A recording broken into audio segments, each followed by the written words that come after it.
Halo teman-teman, aku senang banget bisa menyapa lagi teman-teman semua. Aku doain semoga teman-teman semua diberikan kelancaran dalam menjalani ibadah puasa tahun ini. Tentunya kita harus tetap semangat walaupun kita sedang menjalankan ibadah puasa ya. Artinya kita harus tetap semangat, tetap ceria dalam menjalani aktivitas kita.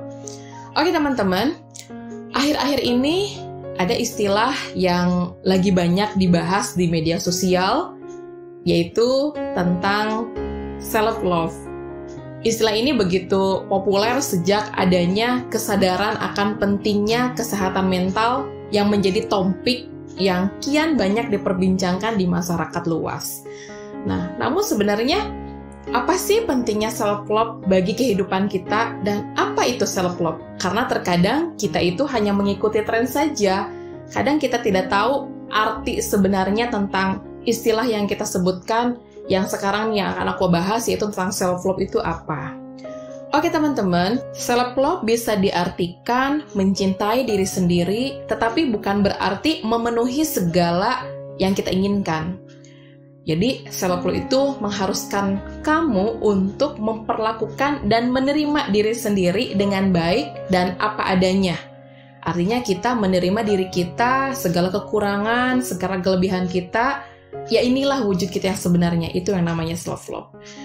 Self-love juga merupakan aspek penting dari kesehatan mental, di mana saat self-love diterapkan, kamu akan merasa lebih mudah untuk berpikir positif, termasuk saat kamu di fase marah atau sedih, karena hal tersebut itu merupakan sebuah bentuk penerimaan terhadap diri sendiri, terhadap kondisi yang sedang dihadapi oleh kita.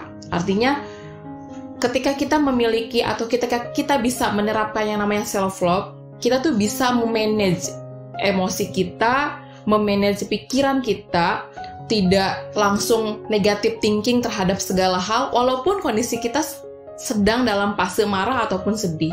Jadi kita itu bisa lebih mudah mengontrol emosi, dan juga kita bisa lebih mudah mengontrol pikiran kita. Karena terkadang orang yang emosi itu, apapun yang dilakukan, apapun yang diucapkan itu, dia tidak disadari dan tidak dalam kontrol seutuhnya dia gitu.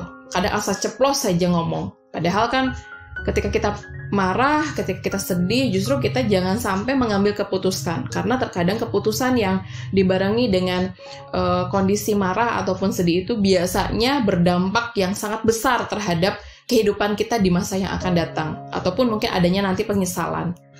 Nah, self-love juga merupakan sebuah fondasi yang memungkinkan kita untuk bersikap tegas.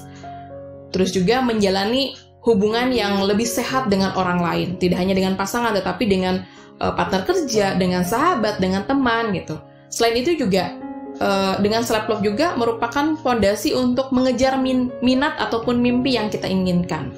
Dan juga kita akan merasa bangga kepada diri kita. Artinya karena kita itu, oh iya saya sudah tahu nih kekurangan saya itu apa, dan bagaimana solusinya untuk ketika kekurangan saya itu timbul, dan harus bagaimana memperbaikinya gitu. Jadi karena kita tahu tentang kekurangan dan kelebihan kita, jadi kita bisa lebih memanage diri kita ketika kita berkomunikasi atau berinteraksi dengan banyak orang. Nah, jadi self-love itu penting sekali untuk kita kelola dengan sebaik mungkin. Karena tidak hanya fungsinya atau manfaat ketika kita mampu mengelola self-love itu tidak hanya kita bisa merasa tenang dalam menjalani kehidupan ya, tapi ada manfaat lain dari self-love.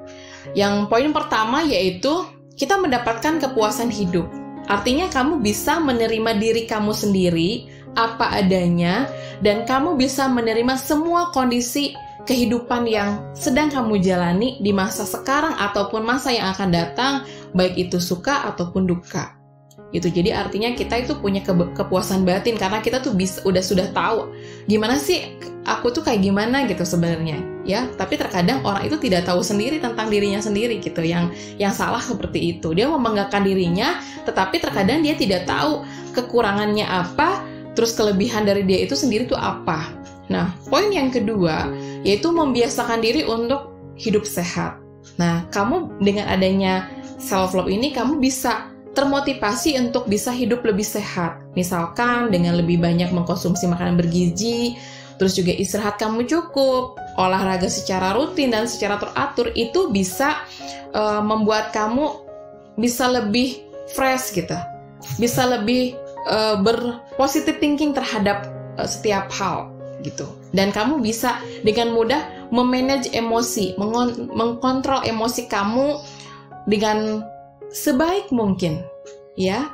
Nah, poin yang ketiga yaitu meningkatkan self-esteem atau percaya diri. Jadi kamu bisa lebih percaya diri dan kamu lebih mudah mengatasi kondisi, terutama dalam kondisi kamu tertekan, sehingga kamu menghadapi sebuah fase yang stres gitu. Tetapi ketika kamu sudah bisa mengelola yang namanya self-love, mungkin waktu ketika kamu malah terjadi fase tertekan akan sebuah tuntutan kerja ataupun mungkin relation ya, hubungan atau komunikasi dengan teman, mungkin tertekan tetapi kamu tidak berlarut-larut gitu, bisa langsung memanagenya, bisa langsung oh ya udah bangkit lagi nih, saya bisa mengendalikan lagi kondisi, mengendalikan lagi emosi saya gitu. Artinya tidak lama fasenya itu, tidak berlarut-larut gitu. Nah, poin yang keempat yaitu mengurangi resiko terkenanya gangguan mental. Jadi, kamu akan lebih bisa mengontrol emosi dan mengendalikan situasi dan kondisi, walaupun dalam fase-fase yang terendah sekalipun yang sedang kamu hadapi. Artinya, dengan pengelolaan self-love yang baik, kita pun bisa memanage kehidupan kita menjadi lebih baik. Terutama memanage emosi ya, memanage emosi, memanage pikiran. Terkadang kita tuh suka baper sendiri ketika ada teman gitu kan, bisik-bisik, ketika kita datang mereka diam. Kalau kita misalkan tidak bisa mengelola self-love kita tidak mencintai diri kita tidak selalu bernegatif thinking terhadap orang lain, pasti kita langsung, kenapa ya yang tersinggung gitu. Tapi kalau kita bisa mengelola self-love, kita bisa mengelola pikiran kita bisa mengelola emosi kita, tentunya kita tidak akan merasa tersakiti atau mungkin merasa tidak terjolimi gitu ketika ibaratnya ada teman kita, tiba-tiba kita datang, kita tahu mereka tuh lagi ngobrol gitu kan, walaupun dengan suara pelan, tapi ketika kita datang mereka tiba-tiba berhenti gitu kan, mode di mute gitu. Kalau kita positif ya udah, biarkan aja mereka mau ngomong apapun gitu. Artinya yang penting kita tidak merugikan mereka gitu. Artinya penting sekali dalam pengelolaan self-love ini ya teman-teman. Saya pun sama, masih dalam fase pembelajaran. Yuk kita bareng-bareng mencintai diri kita apa adanya. Tidak harus membanggakan diri kita, tapi minimal kita tahu tentang kekurangan dan kelebihan kita agar kita bisa menjalani kehidupan lebih baik. Tetap semangat ya teman-teman. Sampai di sini. See you next video. Assalamualaikum.